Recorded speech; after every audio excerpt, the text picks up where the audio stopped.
Okay, here's part 2 of completing the legendary grind before your second AI for Horizon Forbidden West. Just a brief recap for anyone that skipped part 1 and came here directly.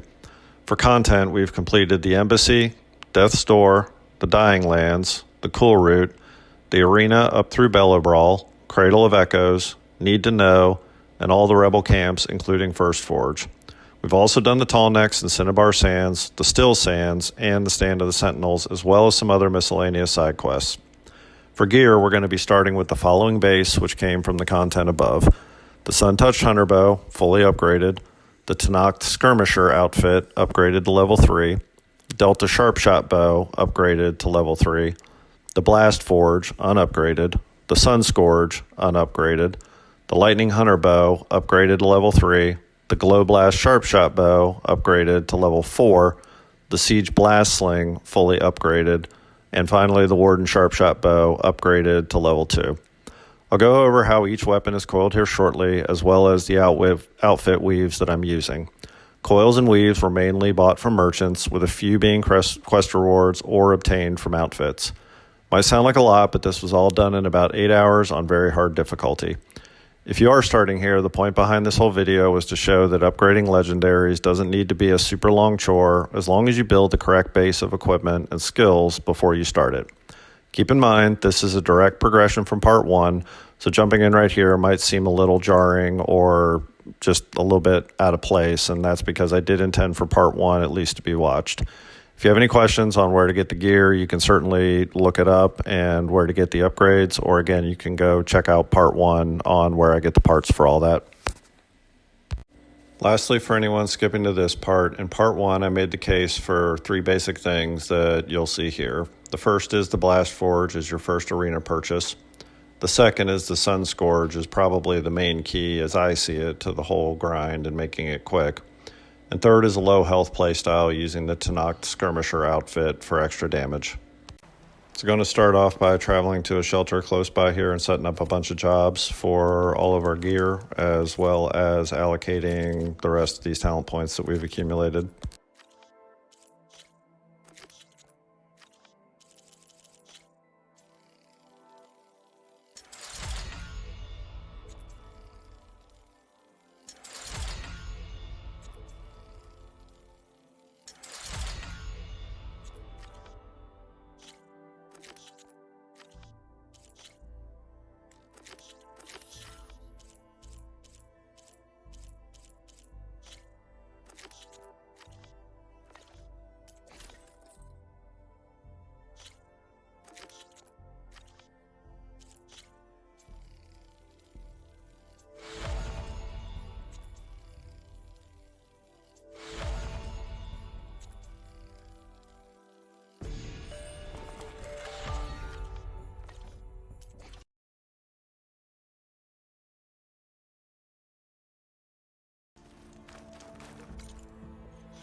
Here's a review of all the coils and weaves, and we're going to equip the Sun Scourge as well as put 4 15% frost coils on it.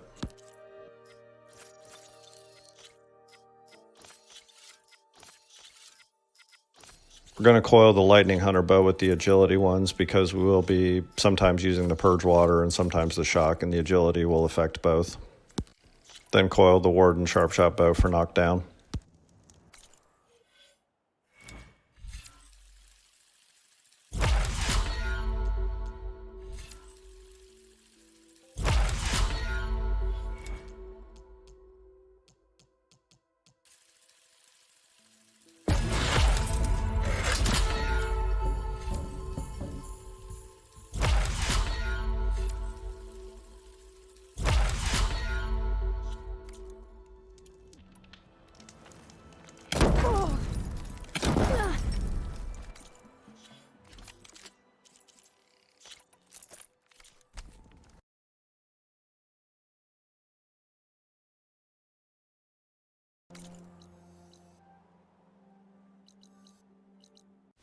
We're going to start by working on the Sun Scourge because it's level 1 and 2 upgrades share parts from the same machines. So we'll be able to get 2 upgrades kind of out of this cycle, which will give it overdraw as well as another coil slot, making it even more effective.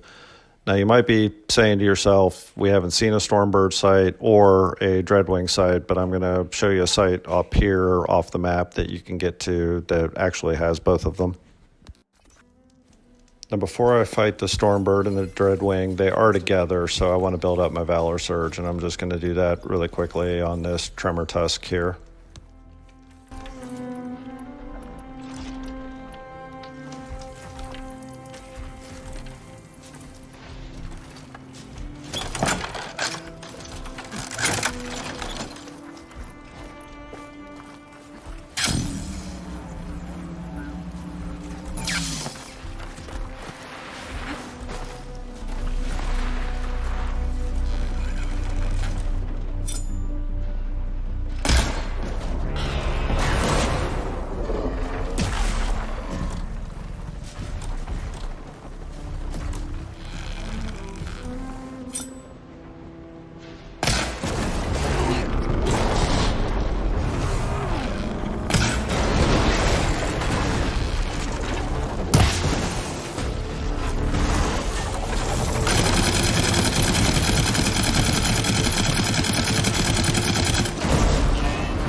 So you can see right there how effective low health, freeze, and the Blastforge is on large machines. And keep in mind, we haven't even upgraded the Blastforge at all yet. It'll start to do way more damage than that as we start to upgrade it.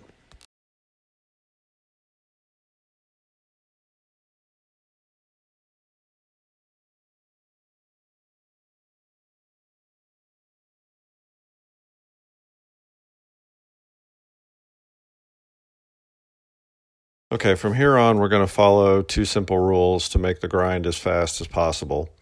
Rule number one, it doesn't matter what the upgrade we're working on is calling for. We're going to always kill and strip any key upgrade parts.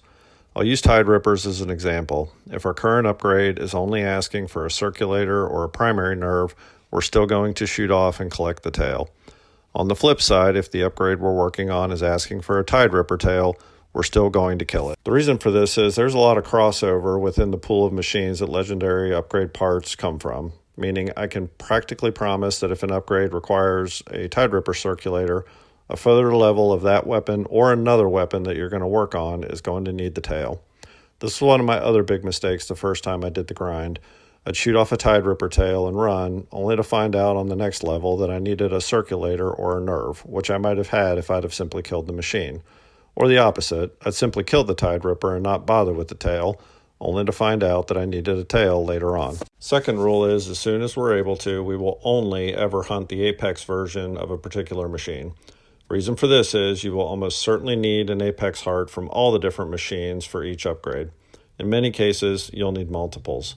So to give a specific example, once I'm able to comfortably fight Apex Tide Rippers, I will only fight Apex Tide Rippers.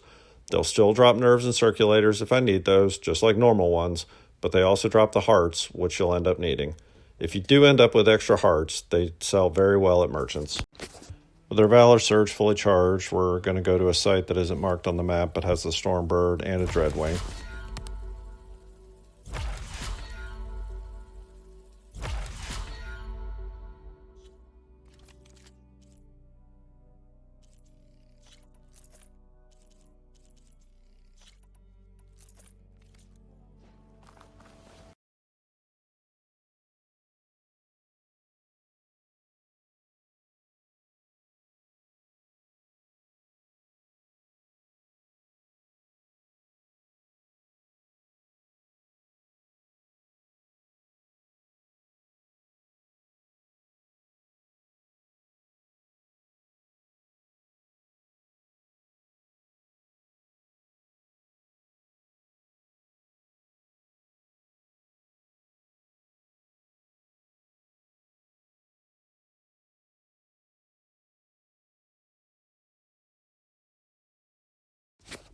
Up here at the top is a very small notch you can jump through. Just keep pressing X and pushing the stick forward, and eventually Aloy will catch it and jump through.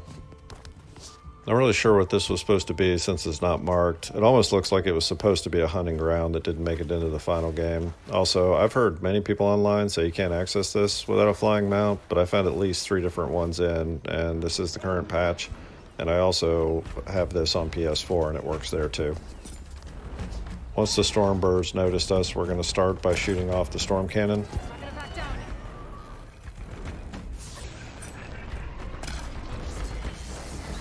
Shooting off the storm cannon will put it into the shock status, and we're going to use that window to freeze it.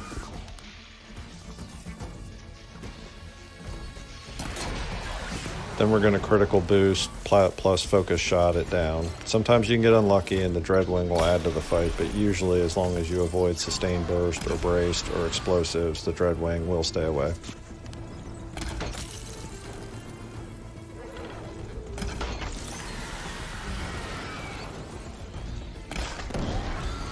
Once it's down, as long as the Dreadwing hasn't added to the fight, go ahead and loot it, and also see if you can find the storm cannon, because we're going to need lots of those.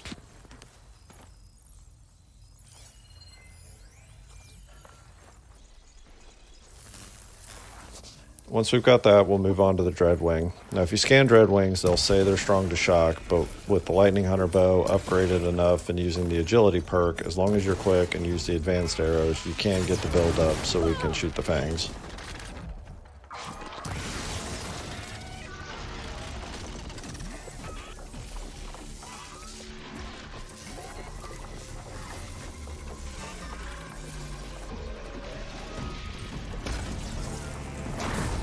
Once you have the fangs off, then you just want to freeze it and sustain burst it.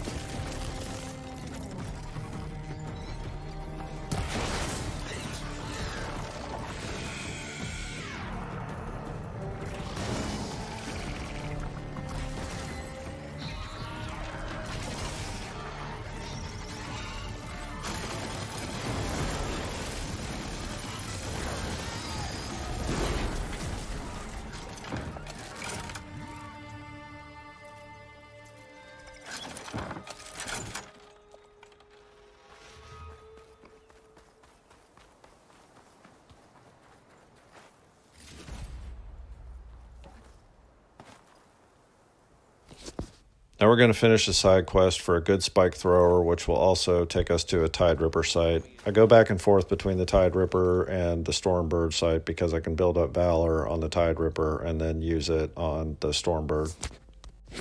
I kind of stand here looking lost for a second because usually I pick up this quest earlier and I'm sitting here looking for the marker like, where did it go? Then I realize what happened and I travel back to the Rain Trace salvage camp. Okay, so back here, pick up the contract called Reinforced Components, and then head back to Thornmarsh.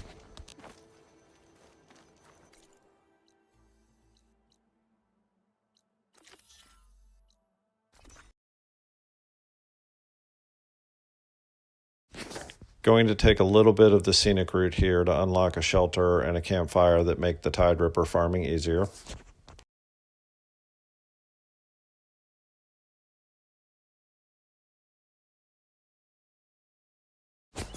I left my mount here because there's a Shellwalker patrol that comes by often, and if you park on the road, they can kill your mount. I'm gonna do some damage to it beforehand. Make this fight easier.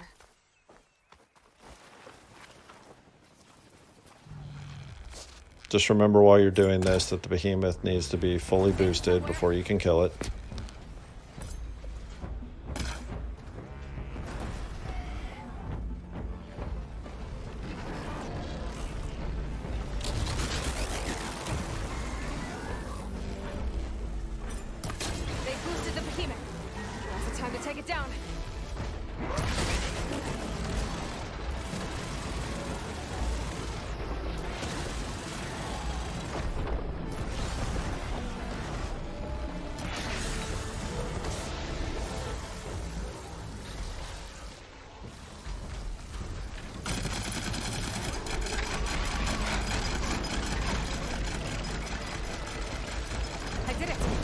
Once that's down, kill the spike snouts, loot everything, and then we're going to fight the Tide Ripper here.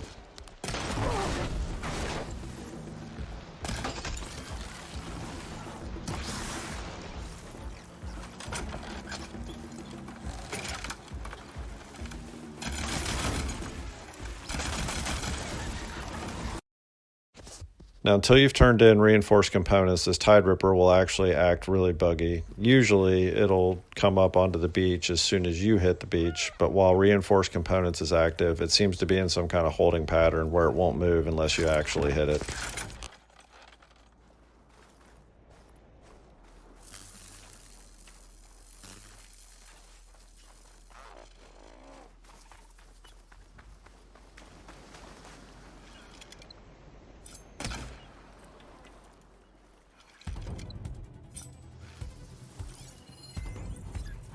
Damage from fire.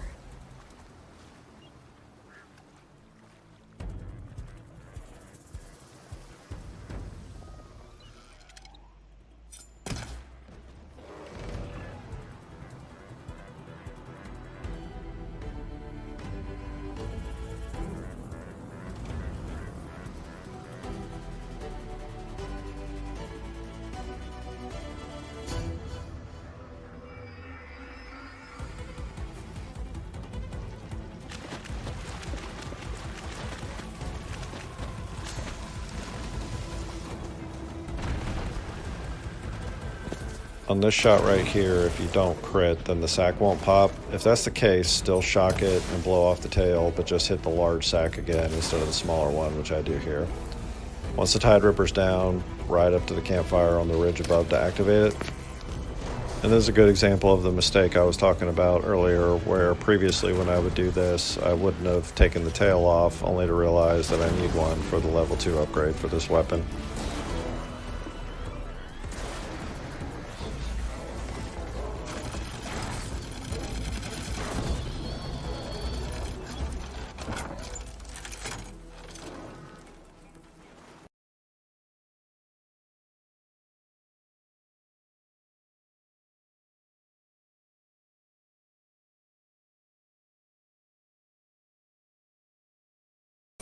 Then we head back to the rain trace camp to turn in reinforced components.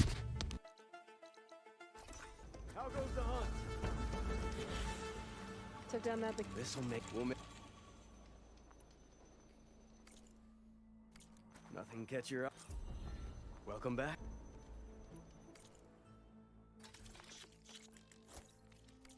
Let me know if you need it. Gonna head back to the Stormbird site now, and I do apologize that I keep forgetting to reactivate the quest. Bad habit of mine.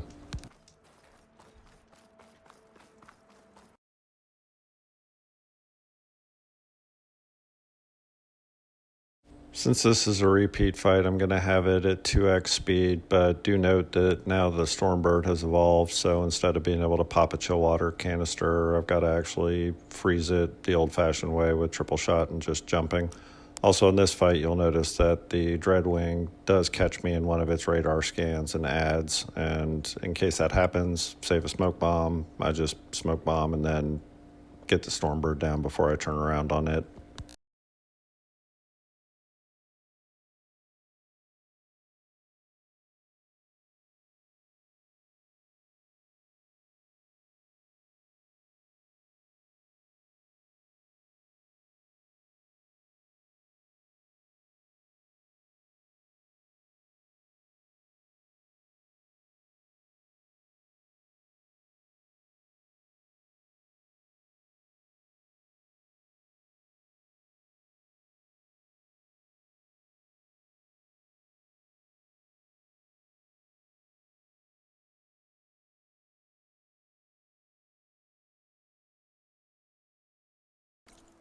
Now, if you're playing low health when you're fighting these, keep an eye out for when you get a Dreadwing circulator, because we're going to use that to then go buy an outfit with a weave that we want that will complete the Skirmisher as an outfit. And we did get a circulator that time, so I'm going to fast travel to the campfire we unlocked earlier, and we're going to travel to Tide's Reach to buy the outfit, which requires the circulator. Follow the map marker to Tide's Reach.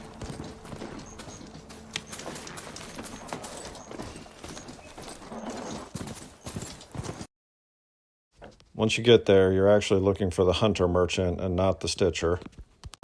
Then you want to pick up the Utaru Gravesinger, which has the +2 stamina regen weave. We're then going to upgrade it and set a job for it so we can get it to level 3 and get the weave.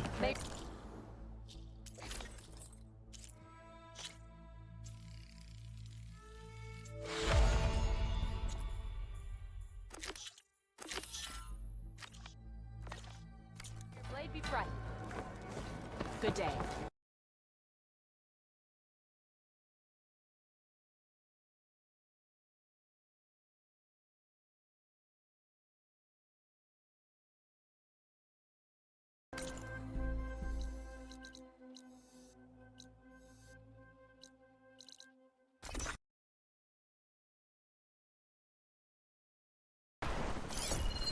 Fire won't help here.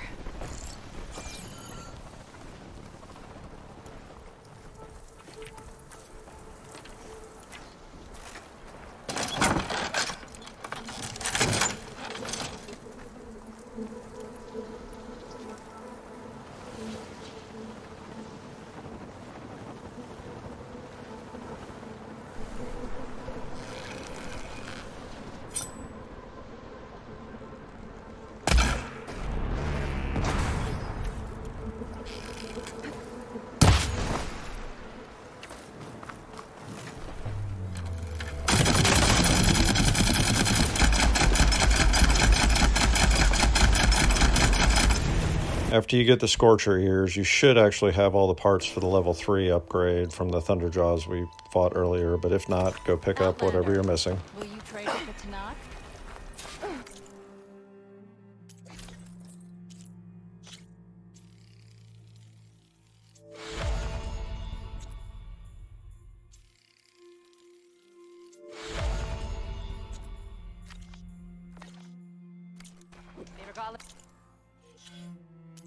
Swap out the +1 stam regen weave with the +2 one.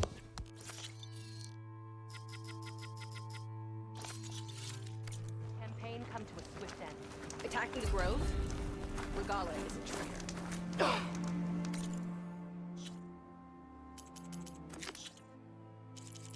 And then I finally remembered to reactivate the Sun Scourge job. Since our Valor Surge isn't charged, I'm going to go to the Tide Ripper site.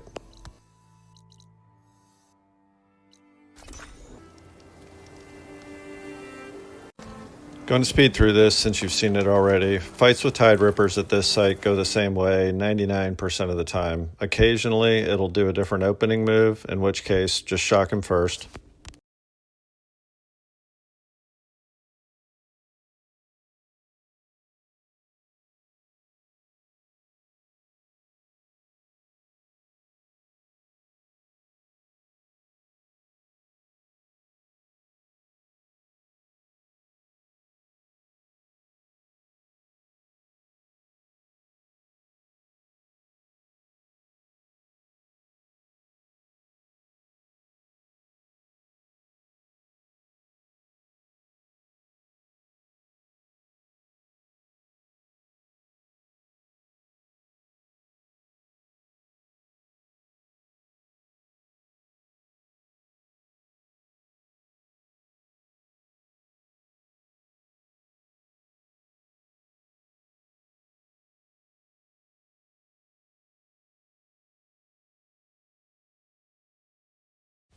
That gets us all the Tide Ripper parts. Going to change to daytime and finish up the Dreadwing parts, and I'm going to do that off screen since you guys have seen that fight enough to know how to do it now. After getting the Stormbird parts, we need to hunt some Apex Claw Striders. Before you change it tonight, though, check to make sure you got 2 Stormbird primary nerves because they're needed for the level 2 upgrade.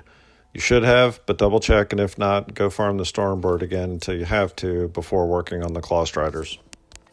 We also need 3 of the Elemental Claw Strider hearts for the next level of the Skirmisher outfit. Before we get to that, though, I'm going to show you a farming trick in case you're running low on sludge and echo shells. Once you've advanced tonight, go back to this campfire. Use the Fatty Meat Feast we bought and then mount up. Fatty Meat Feast gives you a 20% boost to damage while you're mounted, and the spike snouts are easy to shoot from your mount. This tastes pretty good.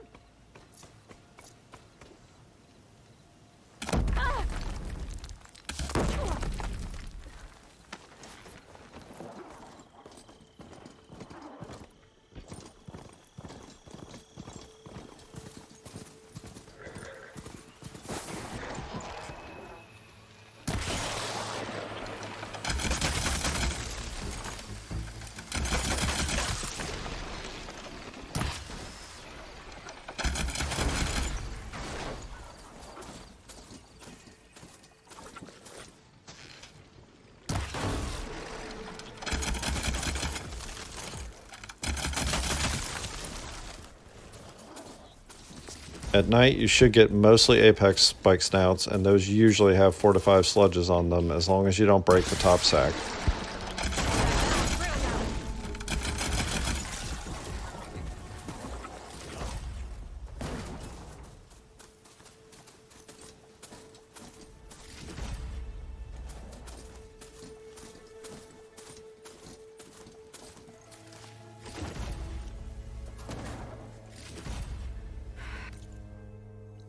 Once you kill all these, then we jump up to the site by the hive.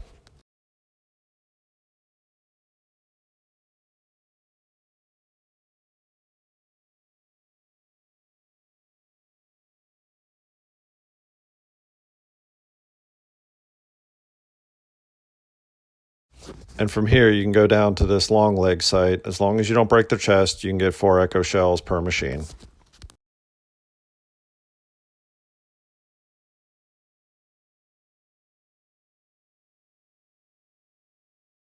And just run that route again as needed.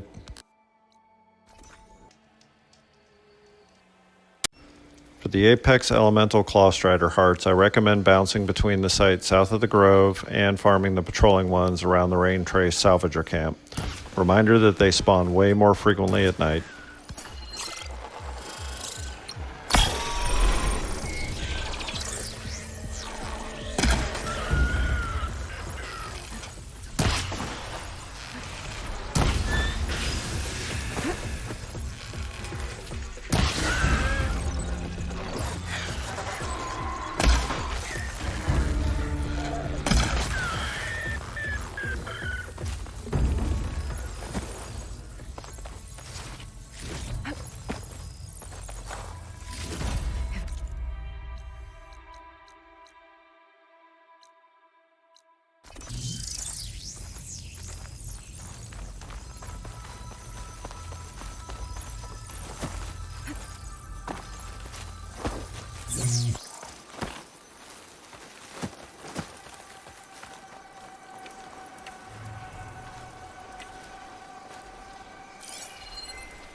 And didn't get any spawns that time, so going to fast travel back to the site south of the Grove.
Okay, got the last one I needed there.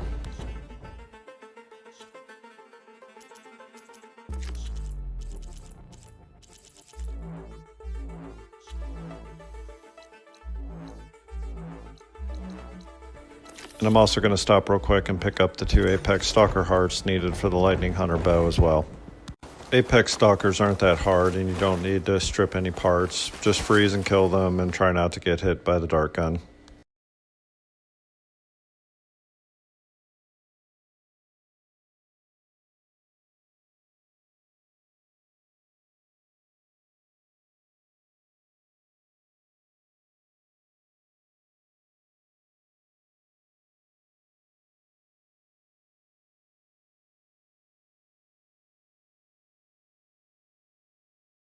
Once you got the 2 hearts, head back to Lowland's Path.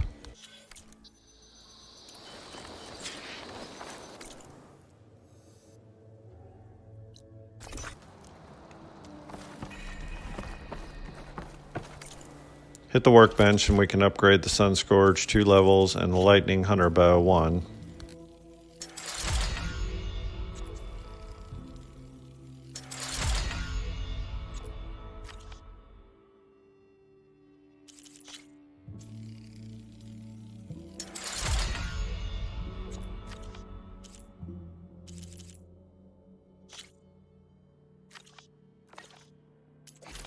Then we're going to collect 3 more Claw Strider hearts for the Skirmisher. Outlander. Your courage.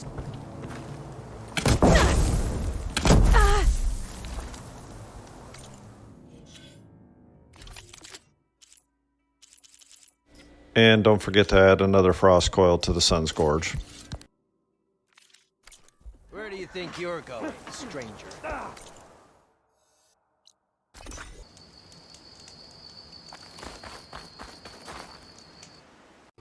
So we need 3 more Apex Elemental Hearts for the Skirmisher. Gonna leave the first fight on normal speed so you can see how much faster we can freeze with the upgrades we got for the Sun Scourge. Acid won't do much here.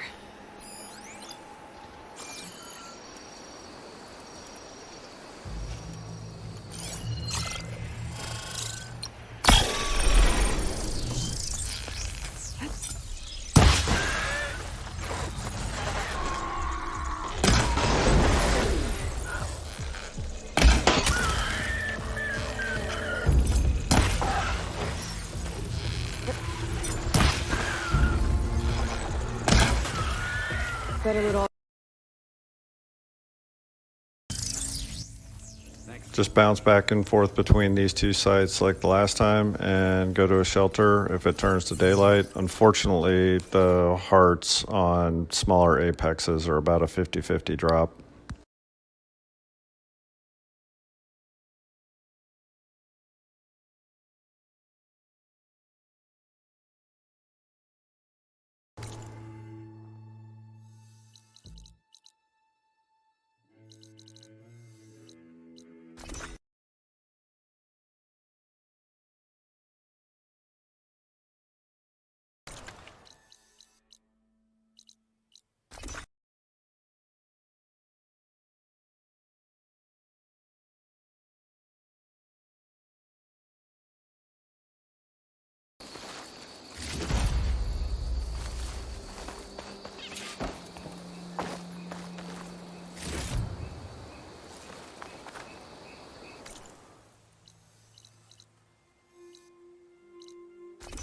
Make sure she's okay.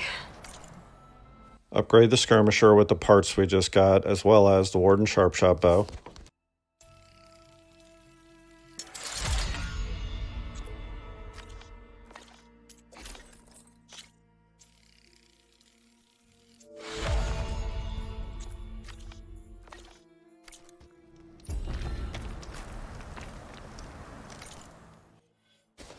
Going to spend some of my accumulated skill points. We're going to be headed back to the arena soon, so going to start filling out the Trapper tree again.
Now we're going to work on upgrading the Blastforge a few levels because the Sun Scourge needs large Apex machines for further upgrades which have more health, so we're going to farm the regular heavies to up our damage.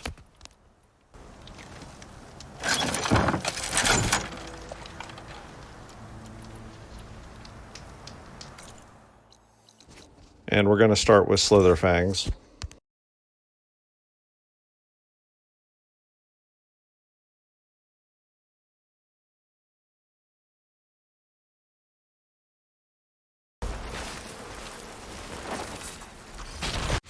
So there's quite a bit going on with a Slitherfang fight. For starts, you want to knock it down, but a few notes. You want to wait until it's in the alert state. If you use a knockdown move while it's on its stomach, it'll do this weird flop where it says it's knocked down, and you even get Valor for it, but it won't last as long as a real knockdown, and you can't detach the Earth Grinders. Once it's knocked down, you need to line up a precise shot on the Earth Grinders between a small gap.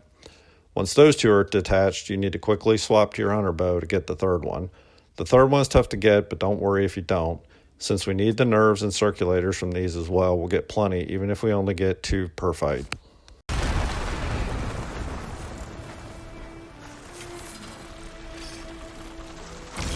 It's been made.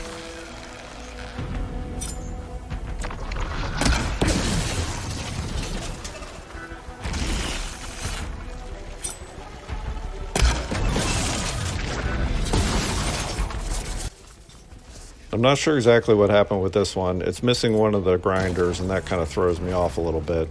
I'll do another one here shortly that's more normal.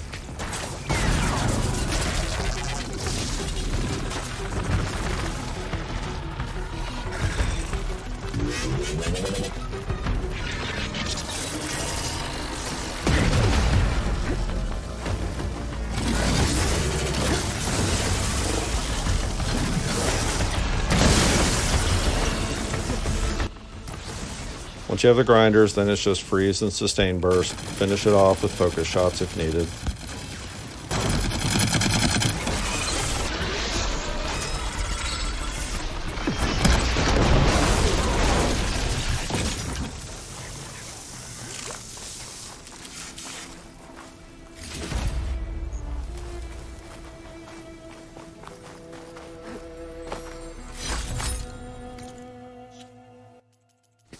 The last green shine slab we need for the glow blast is here too, just up this tower.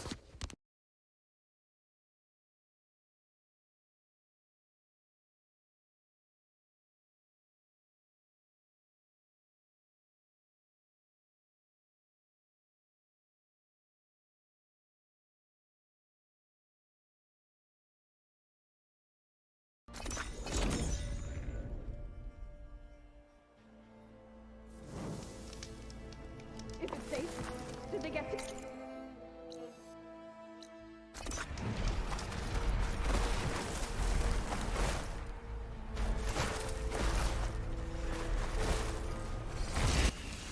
This second fight is a lot better example of how it should go.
And I repeat this one a few times because we need 3 primary nerves in total. We need an extra one for the Delta Sharpshot Bow.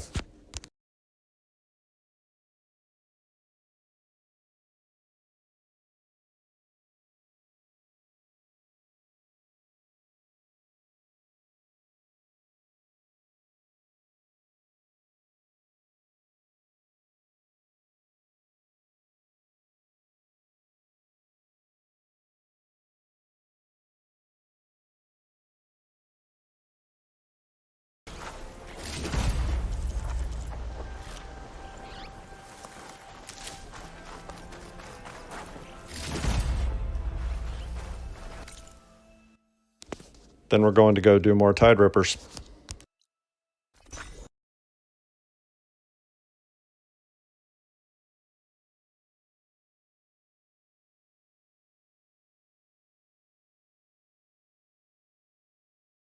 Before we go back to Tide Rippers, upgrade the Delta Sharpshot another level, as well as the Glow Blast.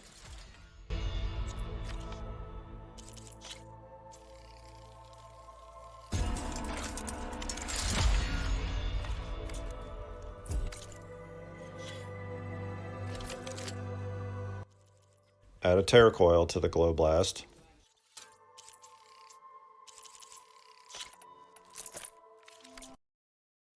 Now we're going to apply rule number 2 here. Even though my current upgrade isn't asking for it, I'm well geared enough to fight Apex Tide Rippers, so I'm only going to fight Apex Tide Rippers from now on, while also sticking to rule number 1.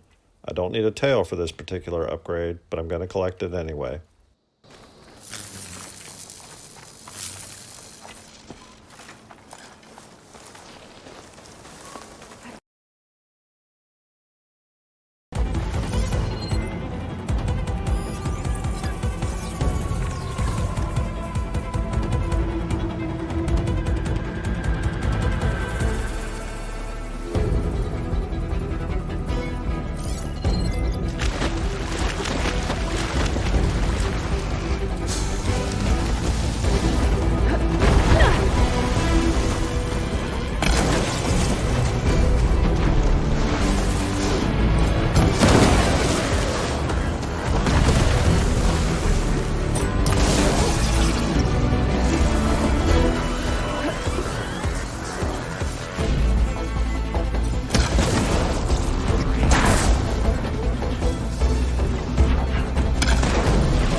Smoke bomb was completely unnecessary here.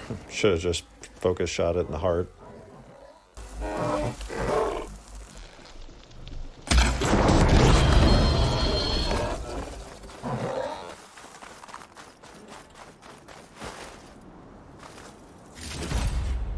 I'd better loot all the carcasses here.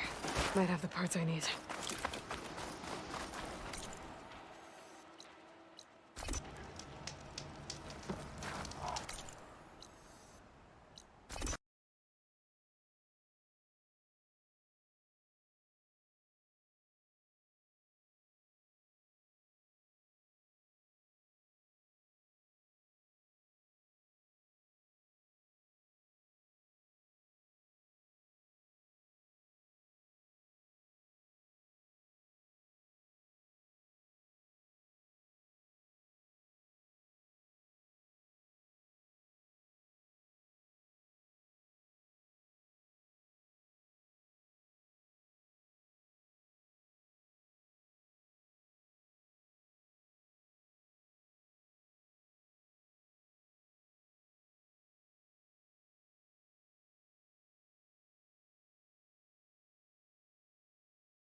Now just for grins, going to do this fight on a full health build with the Nora Sentinel to show you the difference low health can make.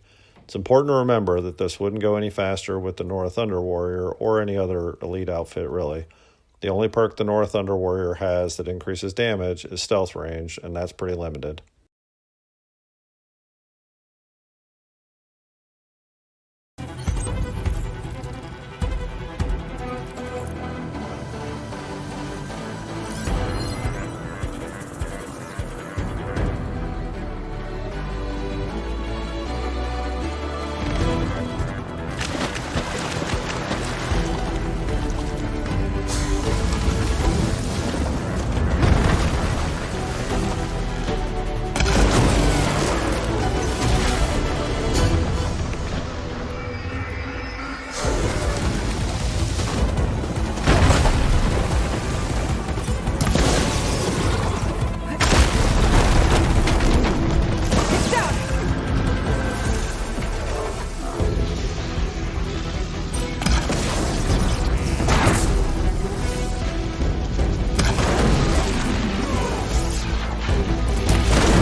So I didn't count it exactly, but roughly 2 times as long and twice the resources.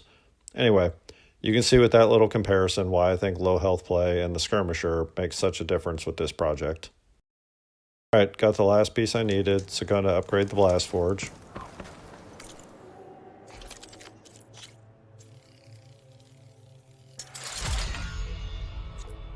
Here you can see the payoff by following the 2 rules. Even though nothing told me to have the Tide Ripper tails, I already have them.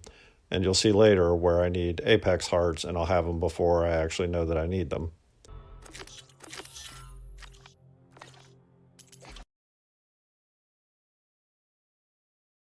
Not really ready to do Apex Thunderjaws yet, so going to reset today and go get that part. You want to preload your triple shots before you travel so your stamina recovers before you start the fight. Misclick there, meant to load the Purge Water arrows.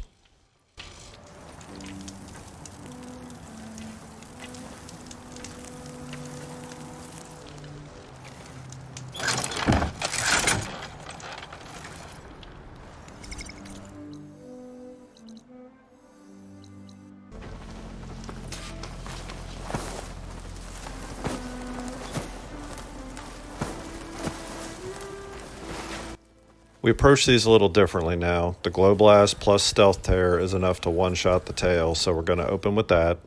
Then we want to freeze them, but they've evolved, so their chill water canisters are covered with armor. So we're going to get them drenched first and then freeze them. Then we're going to sustain burst them.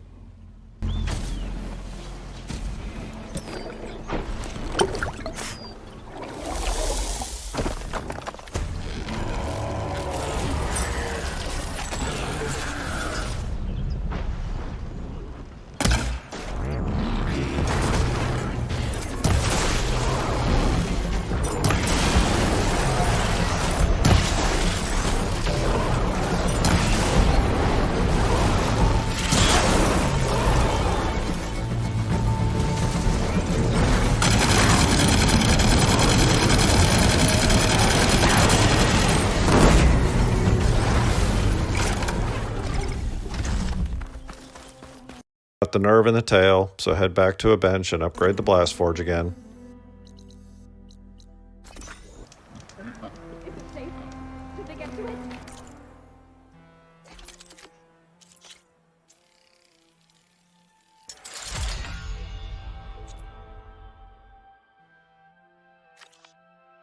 We're going to have to start fighting Apex Stormbirds soon, so going to stop working on the Sun Scourge and Blastforge now and top off the Delta. I should make sure she's... Don't forget to add another coil to the Blastforge since we just unlocked it, then advance tonight for the Ravagers and the Tremor Tusk.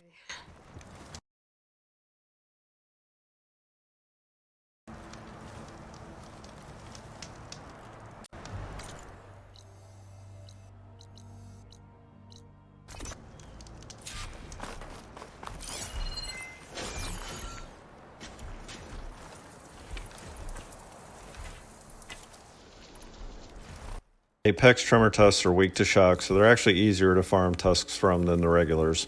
Same basic approach as normals though, just more HP. So get the tusks, pop the blaze sack, then freeze and sustain burst them. Might need to finish them off with focus shots. It's not gonna hurt that thing much.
Unfortunately, sometimes the tusks end up under the carcass, which really sucks.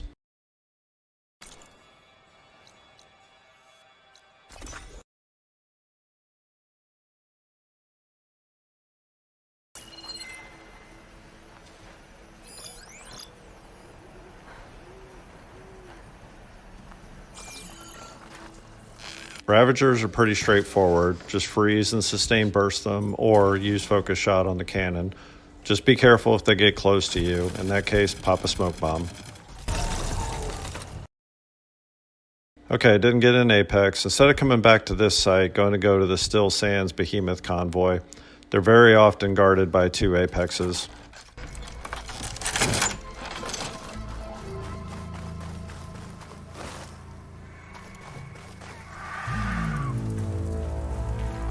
Need to search more cauldrons to learn how to override that.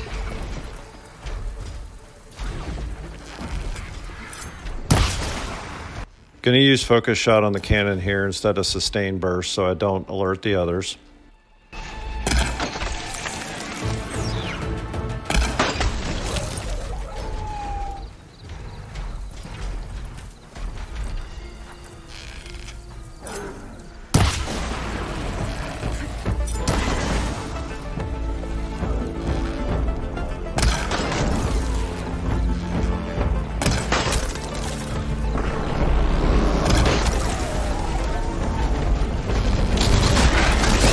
I was going to take out the behemoth too, but then I got tagged and hit with the crush status, and then some burrowers added, so decided just to smoke bomb, loot, and then travel away.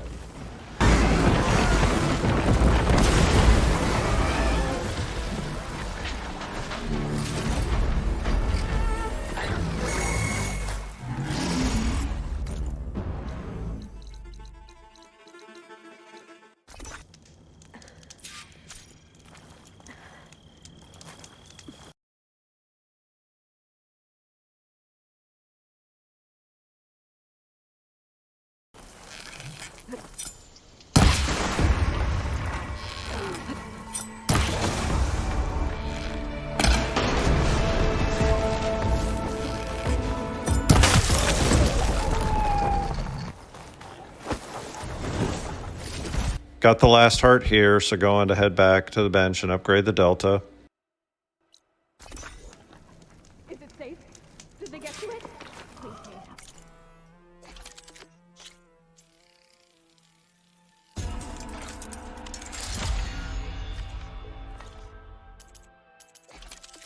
And with that done, we're going to switch back to working on the Sun Scourge.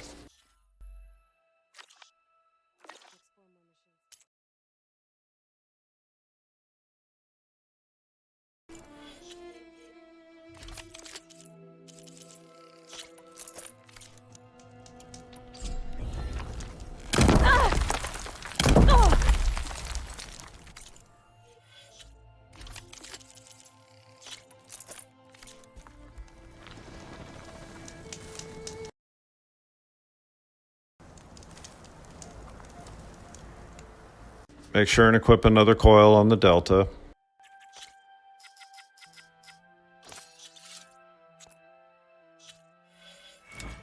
We're going to tackle the Stormbird first, so re-equip critical boost. Defy Death doesn't work as well with sharp shot bows until your crit percentage gets a little higher.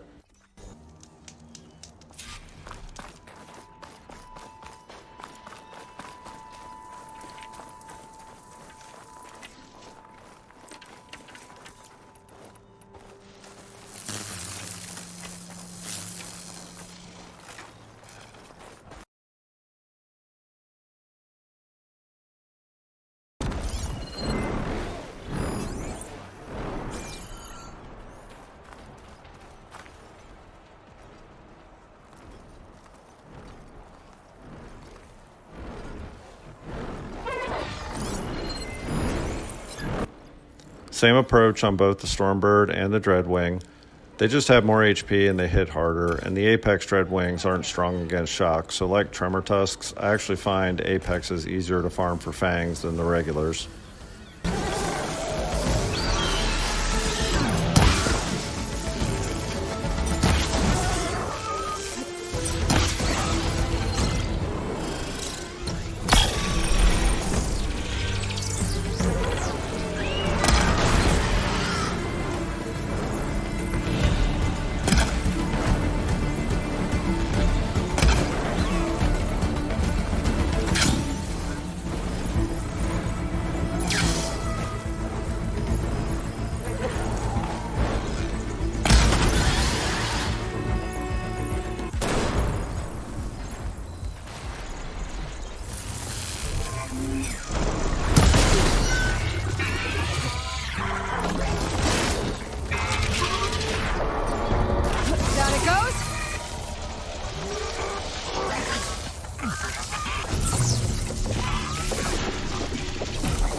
Behemoths and even Apex Behemoths are pretty easy. Just got to watch out for the Claw Striders from the main site and the Ravagers from the Still Sand site.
Following rule number 2 here again, it doesn't say I need an Apex Tremor Tusk heart, but I will for the next level of the Sun Scourge, as you'll see in a moment.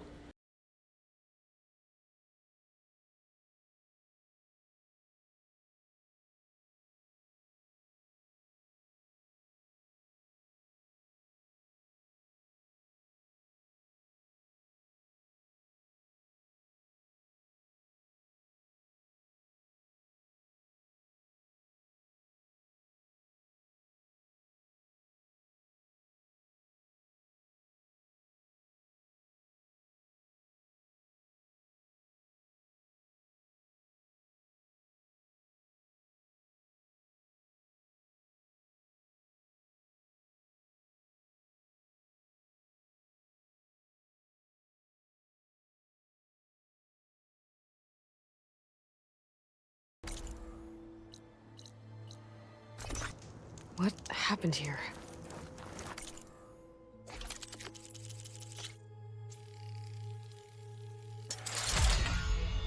Going to work on the next level for the Sun Scourge, and we only need 1 Fireclaw sack webbing. Better take a quick...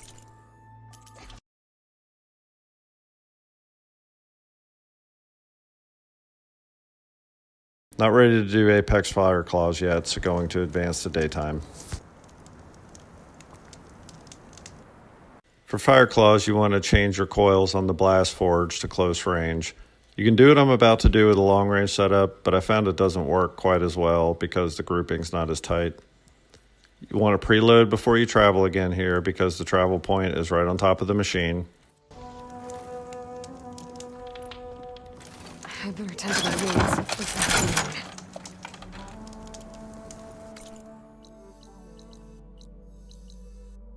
I like this site because it's alone and it's patrolling. On the other side on the map there are watchers and it seems to like to sit in a stand of trees.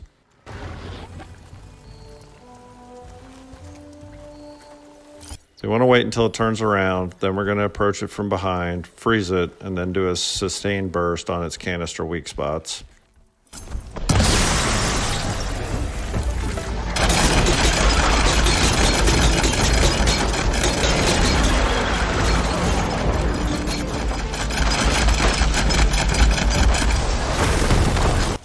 Like I said, you can do that same thing at long range, but I seem to miss the canisters a lot more and don't get it down in one burst.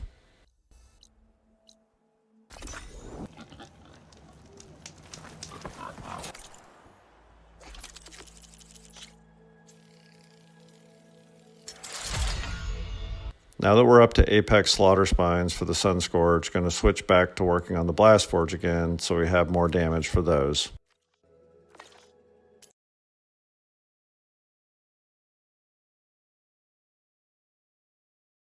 We are ready, however, for Apex Thunderjaws, of which we need several hearts and tails.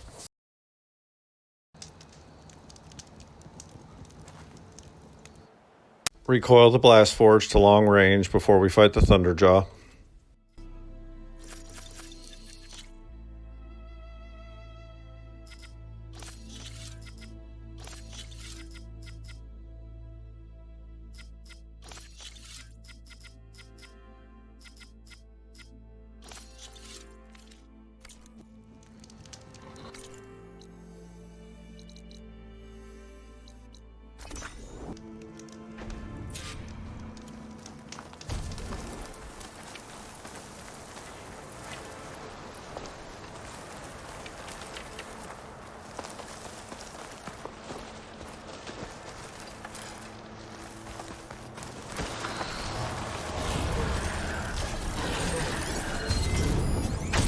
Machine can tough out the cold.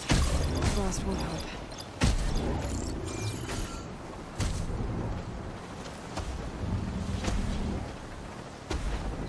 Apex Thunderjaws are the same basic approach as regulars, except we don't use Purge Water. We're going to detach the tail as an opener, then freeze with the Sun Scourge, then sustain burst with the Blastforge. I also tend to use my Valor Surge on Apex Thunderjaws.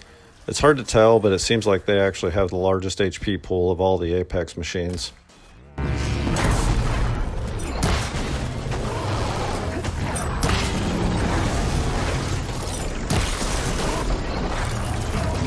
You can't always catch them broadside like that, but when you can, the damage is insane.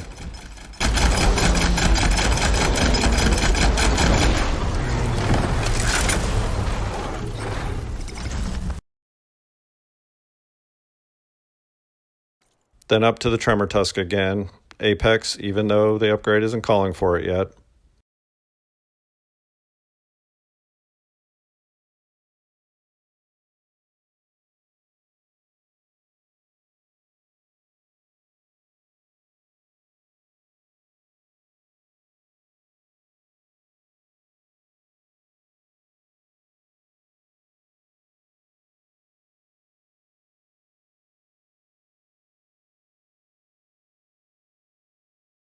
Back to the Thunderjaw site after that.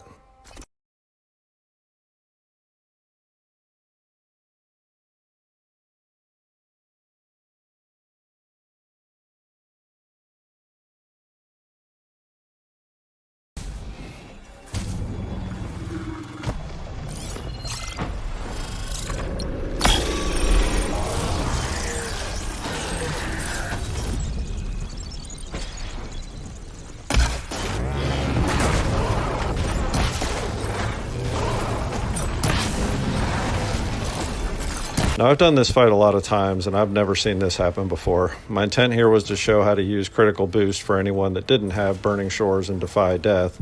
Then my freeze arrows not only knocked him over, but canceled the brittle status. Once I get him refrozen, you see what I was intending to do, which was sustain burst like usual, even though it's not going to be affected by critical boost, and then focus shot, but because of the weird knockdown, my Valor ran out.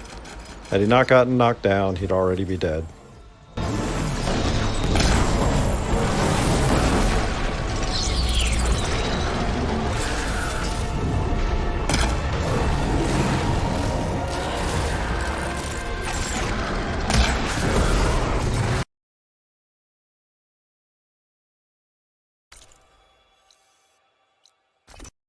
Okay, one more Tremor Tusk and then back to the workbench.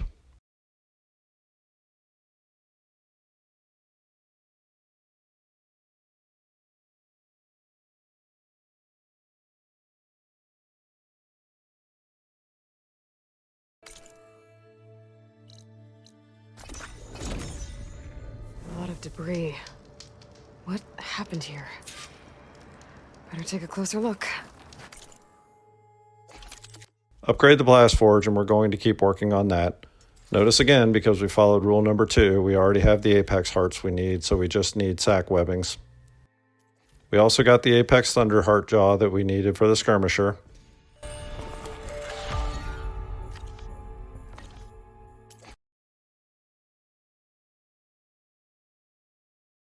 Now we're ready for Apex Fire Claws.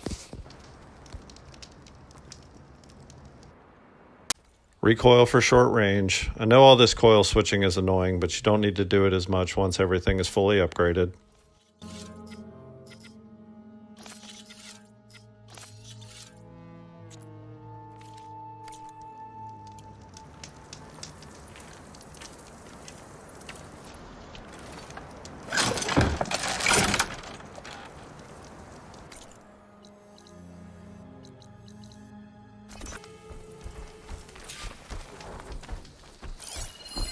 Apex Fire Claws you can't get down in one burst, so make sure you have a smoke bomb available.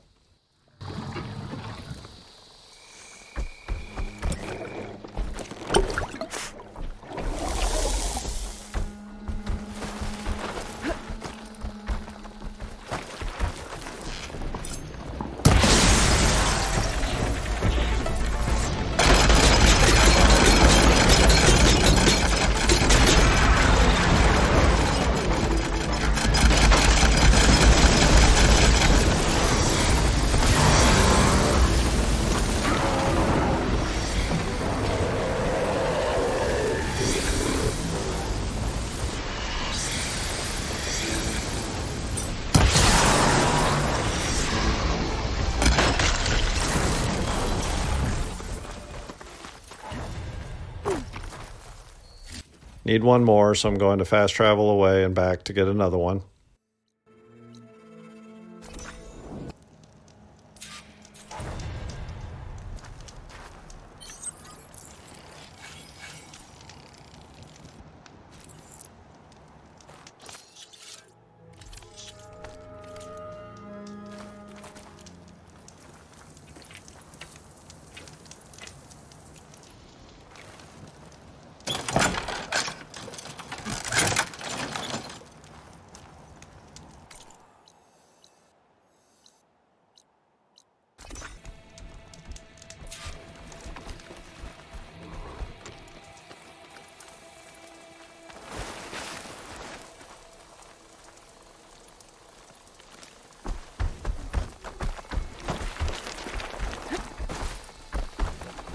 Since my Valor Surge isn't up, this will take 2 sequences of freeze plus sustained burst.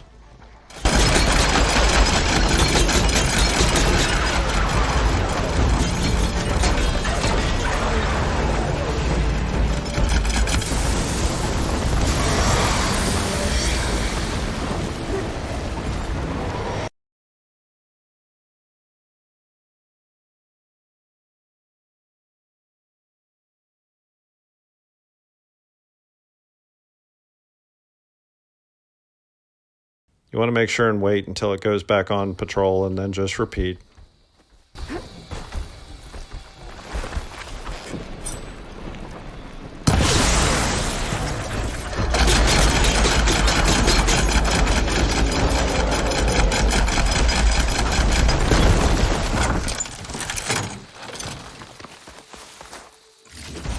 Got the second one, so back to the workbench.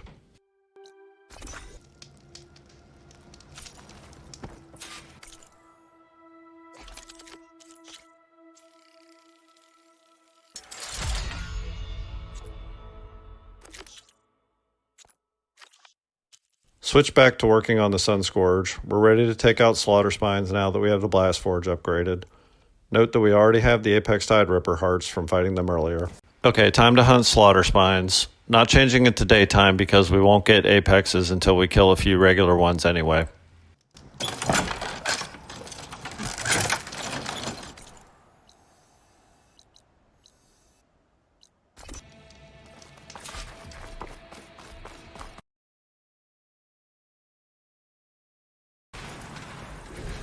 The best way I found to kill these quickly is to use this sight and wait until they get to this point where it's away from the leap lashers.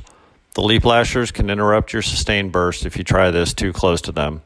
Positioning is really important. You want it to be facing you, and I find it works best to let it get a look at you from long range, which will put it in the yellow state. We're going to do a slide under its belly where there's an indestructible weak point. We'll freeze it while we're sliding in and then quickly switch to the Blastforge and sustain burst the weak point. It helps a lot to use the quick swap function because if you get it off quick enough, sustain burst actually staggers the machine, which keeps it from moving.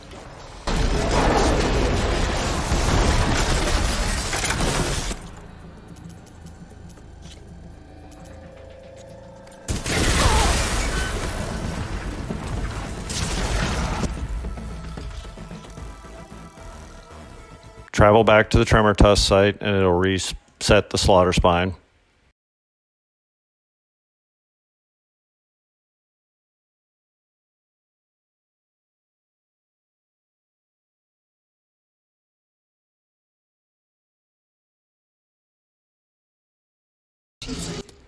Same setup as before. Wait for it to come up to this spot, then slide, freeze, and sustain burst on the weak point.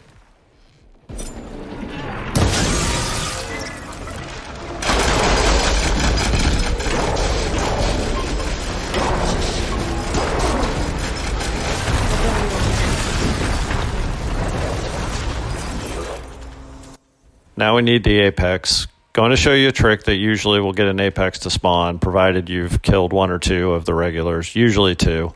Travel to a shelter, save, quit to the main menu, reload, advance to night, and then go to the machine site. If you're having trouble getting an apex to spawn, that usually works.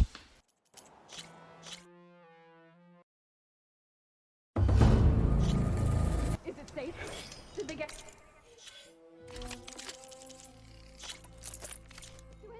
Please, man. I should make sure she's okay.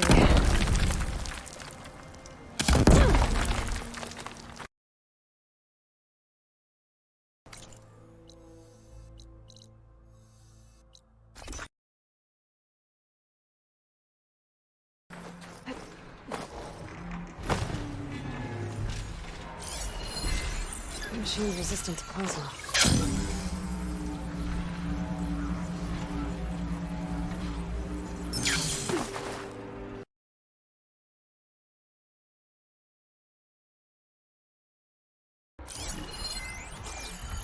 Apexes need a slightly different approach. On higher difficulties, a triple freeze shot won't freeze them. So you need to hit them with a triple shot first, then run in and hit them with another one while you're sliding before you switch to the Blastforge.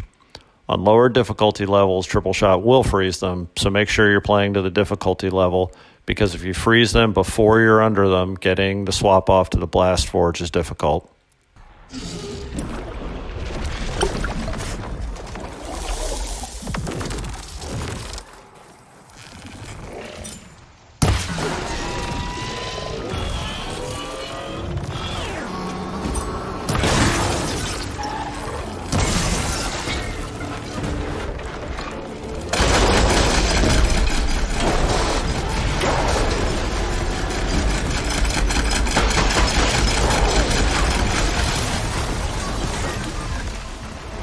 Got that, so head to a bench and upgrade the Sun Scourge.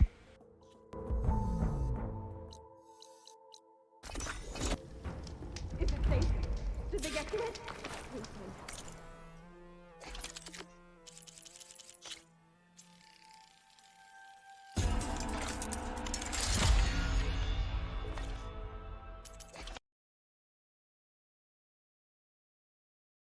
Going to build up my Valor again before I do another Apex Slaughter Spine, so I check what other upgrades I might need and see that I need tusks for the Lightning Hunter bow, so I'll activate that.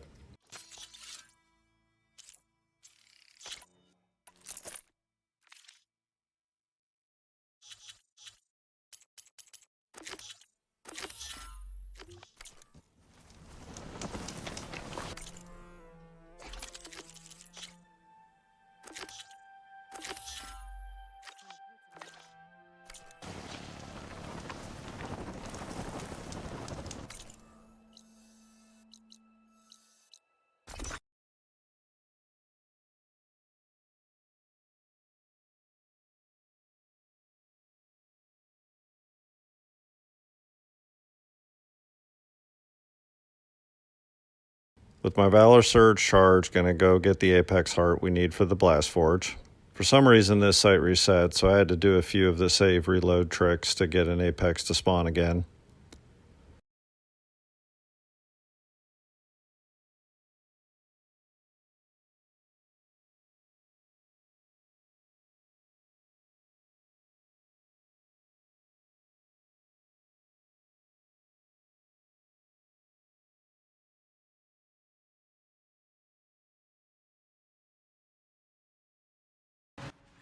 Once I get the Apex to spawn again, we'll do the same approach as last time.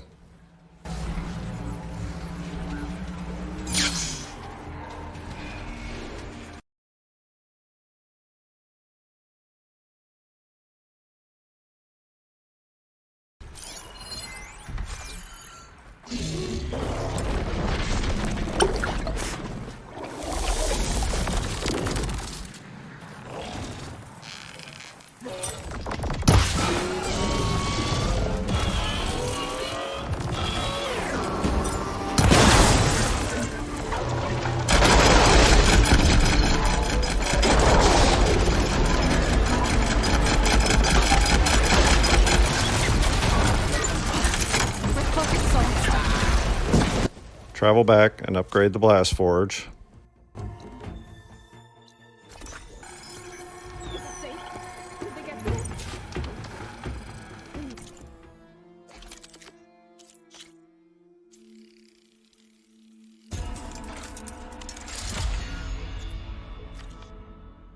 Then we'll finish off the Lightning Hunter Bow.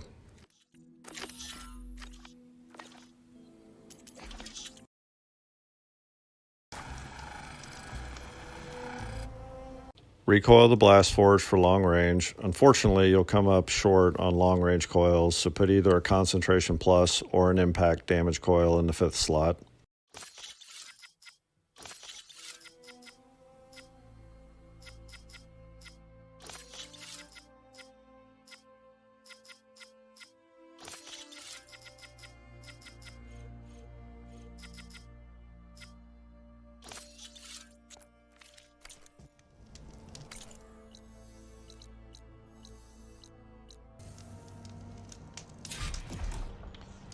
We want to go do the Tremor Tusk first so we can build up our Valor.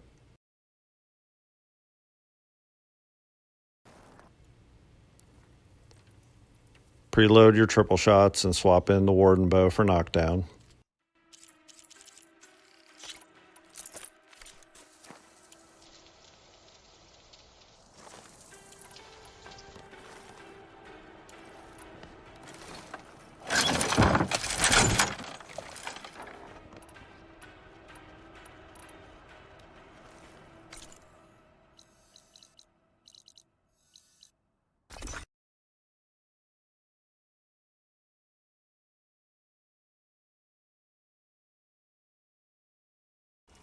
Apex Slitherfangs, we do the same as regulars. They have more HP and they hit harder, but now that we've got the Sun Scourge and the Blastforge fully upgraded, that's not a problem.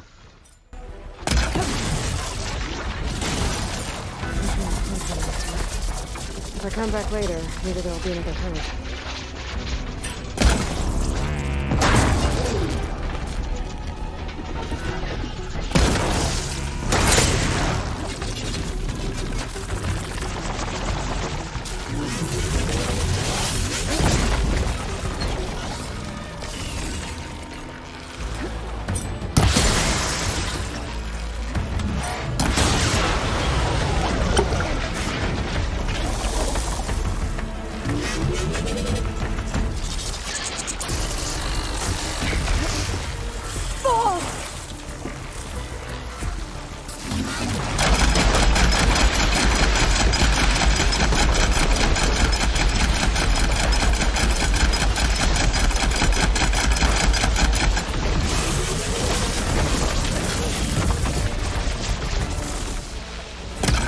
Not my cleanest fight, but got it down and have the heart for the Lightning Bow now.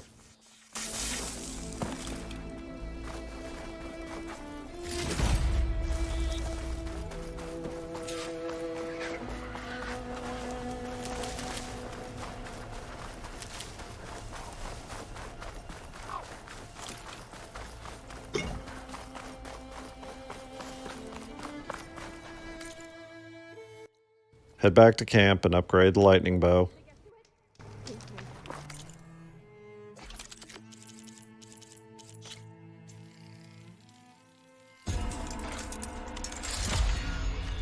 Now going to finish off the Vindicator and the Warden Sharpshot.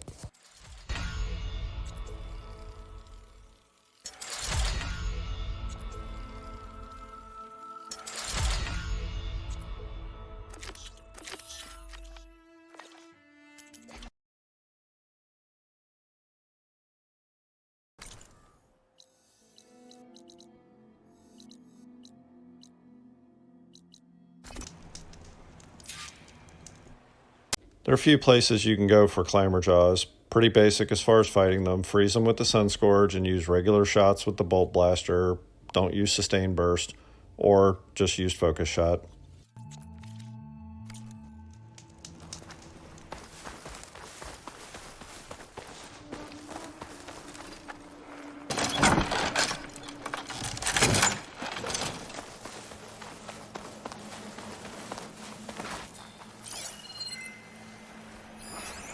Could fire that machine with shock ammo.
When I find the parts I need, I should check all the machine carcasses here.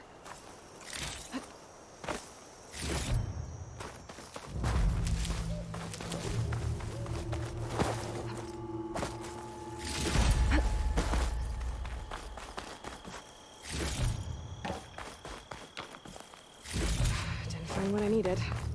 I'll have to go to another machine site.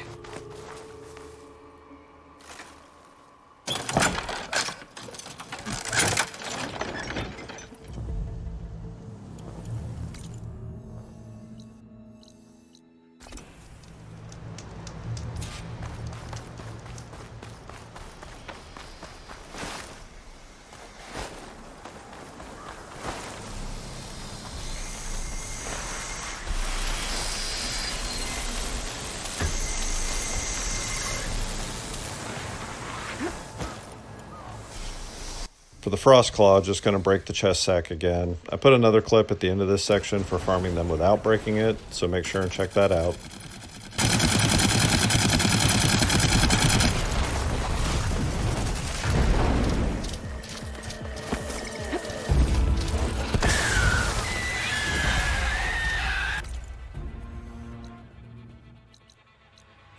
Just going to speed up the Clamorjaw farming. Since they're small machines, the Apex Hearts have a 50% chance, so you've got to kill more of them than you would a large machine.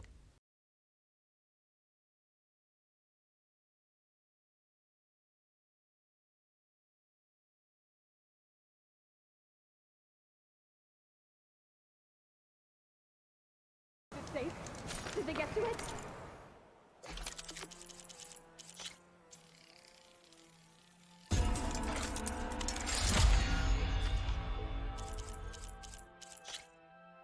Then repeat that for the Warden Sharpshot bow upgrade.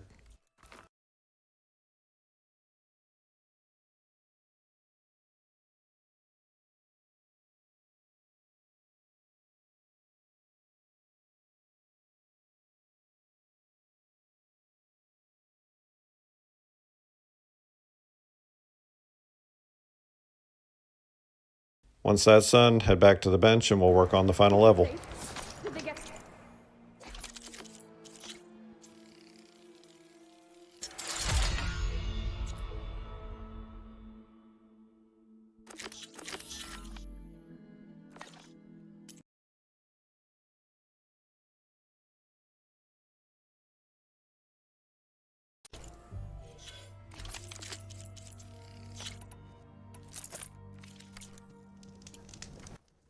These are all machines you've seen at this point, so I'm going to speed through this part.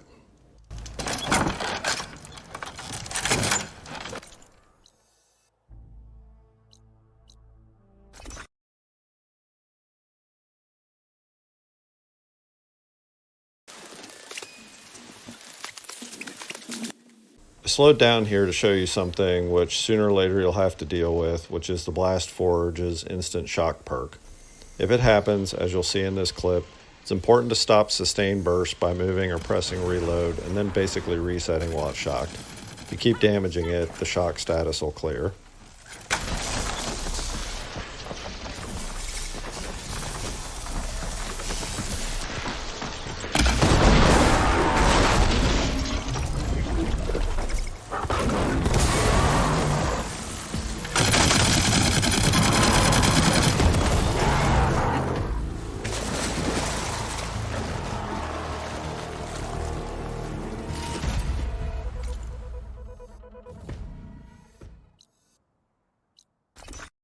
Back to super speed for the tusks.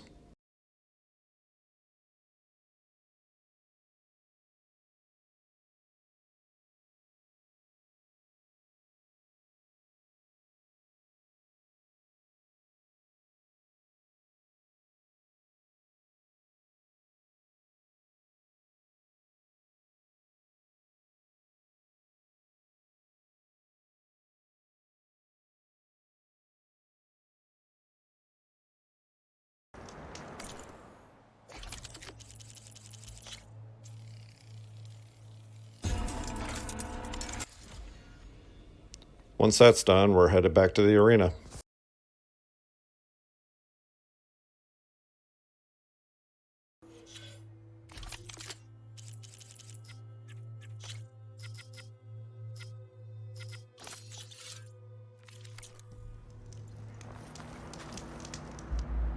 Going to reset to daytime, coil the Vindicator, and replace my hunter bow with it. I'm also going to spend all these skill points that we've racked up.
Like before, going to simplify my toolkit, except in this case, reminder we have the elite traps, which we want to leave a spot for.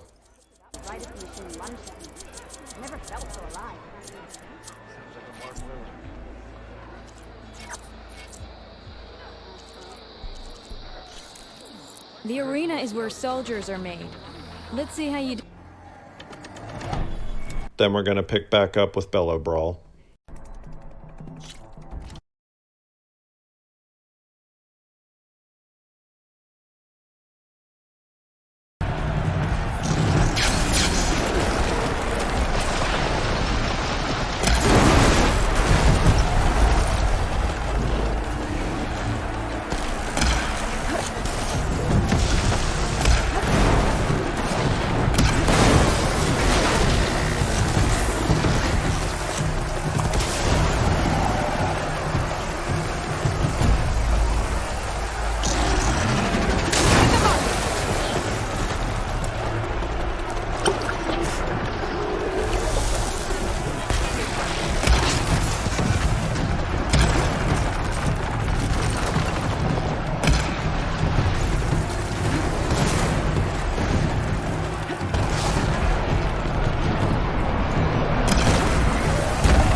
I messed up here. I thought I had spike trap selected instead of propelled spike, but I just went with it.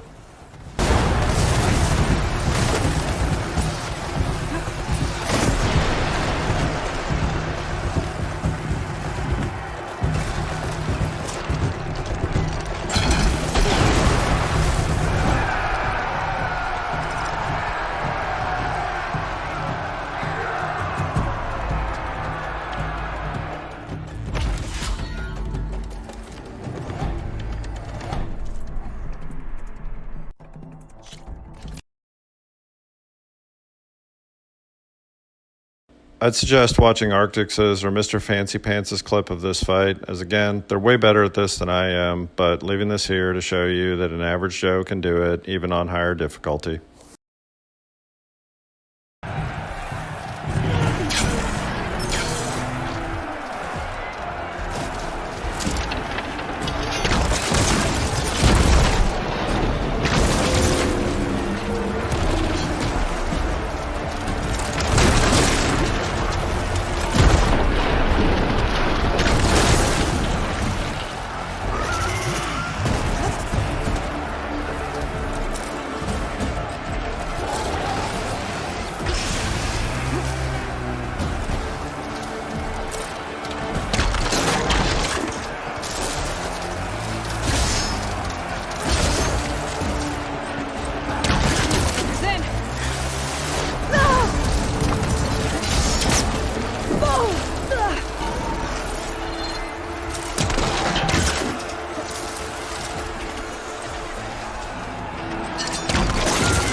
seeing you in...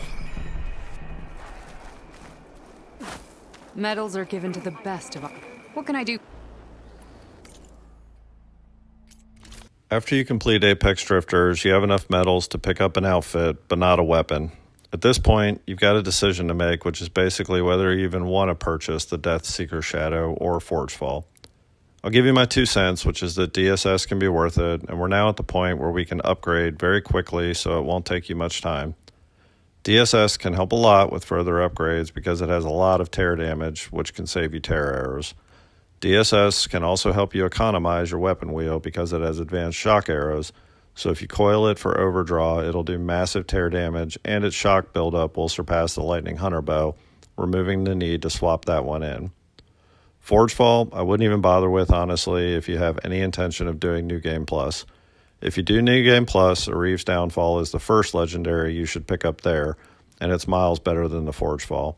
I still use DSS in my current New Game Plus setup, but I haven't used Forgefall at all since getting a Reeves. So to wrap up, if you want DSS or Forgefall and you've been playing along with me, just do the next 2 challenges so you can pick up the weapon you want to work on. As I mentioned way back when I bought the Skirmisher, the Vanquisher would also require you to get the Thunder Warrior and upgrade it 3 levels for the plus Stam Weave locked in it. The Vanquisher doesn't offer any better offensive perks versus the Skirmisher, it just has better defensive stats and evader. If you don't want DSS or the Forgefall, then go ahead and get the Vanquisher now and grind that out, then come back and get the Thunder Warrior. If you've been playing regular health and plan to continue that, then I recommend picking up the Thunder Warrior now and grinding that out. Because I'm showcasing everything being upgraded, I'm going to work on the weapons first and then come back for the outfits, so I'm going to go do the next 2 challenges.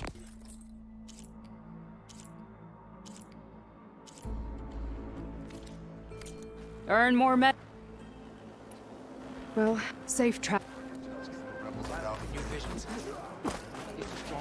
Welcome.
You have guts.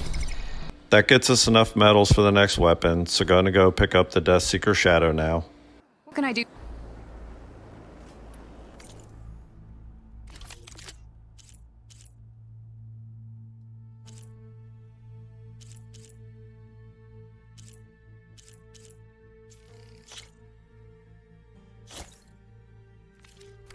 Good luck on. Well, safe.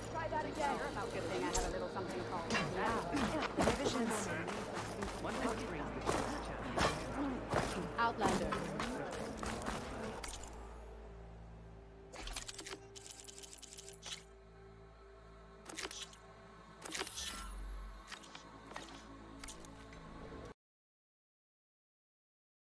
At this point, you've seen every machine, both normal and Apex variants, that are needed for upgrading the DSS and the rest of the legendaries, so I'm not going to film it.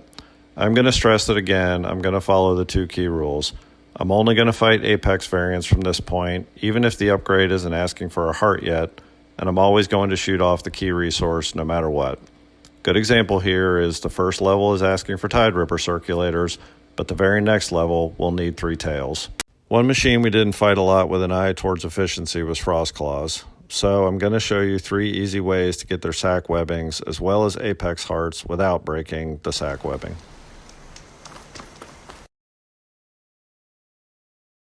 Option 1 is you set it to daytime so that you get normals. Since they're immune to frost, just use acid and sustain burst, and then just watch your aim so you don't break the chest.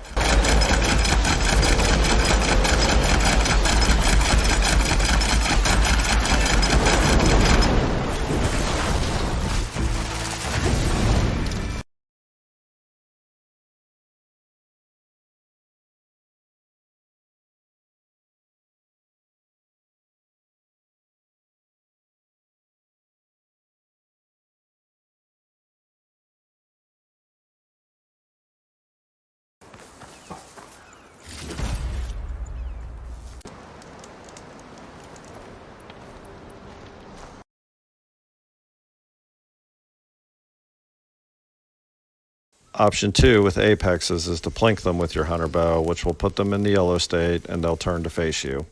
Just be patient and then you can get a shot off on the shoulder sack, which will freeze them, and then you can sustain burst them.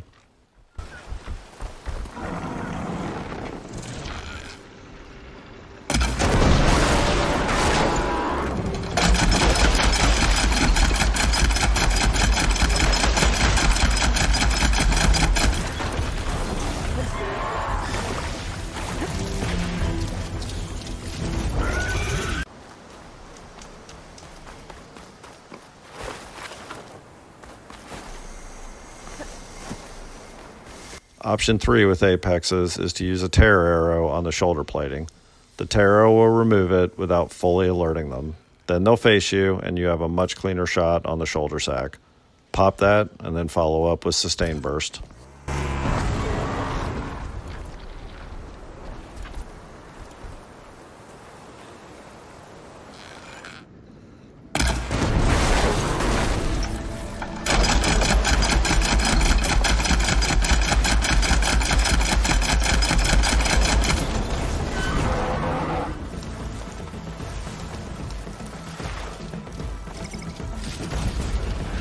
The other machine we didn't cover much is Shell Snappers. Going to do a fight versus a regular and an Apex real quick.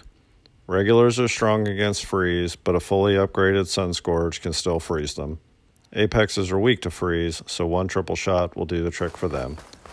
In both cases, the main thing you need to watch out for is the belly flop attack, but as long as you avoid that, they're pretty easy.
Alright, well that's it. Off screen I finished upgrading the DSS and then went back to the arena to complete that. The open loadout challenges should be a cinch for you now, and the only one that gave me any real trouble was Apex Predators. I had to do that one a few times, and don't be worried if you do as well. Going to again plug Arctix's arena guides if you're having trouble with the arena. Then I bought and upgraded the Forge Fall, and once that was done, I picked up the outfits and upgraded them. As I mentioned in the intro about what I'd personally invest time and energy into, I'd say that today, if I had to redo my file, I'd fully upgrade the following legendaries from the base game. The Blastforge, the Sun Scourge, the Tenakth Vanquisher, which unfortunately does require getting the Nora Thunder Warrior and upgrading it to level 3, and Karja's Bane. Those 4 items I still use in my ultra hard New Game Plus playthroughs, even with the addition of New Game Plus legendaries and Burning Shore legendaries. I'm happy to delve into my reasons in the comments if anybody wants to, but to bare bones it, this setup is more than adequate for you to destroy anything in the base game. If you do New Game Plus, I suggest picking up and upgrading Reeve's Downfall as soon as possible. I've got mixed opinions on most of the rest, but hopefully this video has given you the ability to upgrade any item you want to play around with if you want to experiment. Lastly, I'm aware that I didn't showcase or regularly use any Shredder gauntlets. Reason is, personally speaking, I just don't like those things very much. If you're interested in using those, I'm going to direct you towards Arctix's channel again. He has entire videos dedicated to Shredder gauntlets. I hope you found this video useful, and as I said before, if you have any questions, please feel free to leave them in the comments, and I'll try my best to answer them. You can also find me over on the Horizon Forbidden West and Horizon subreddits over on reddit.com.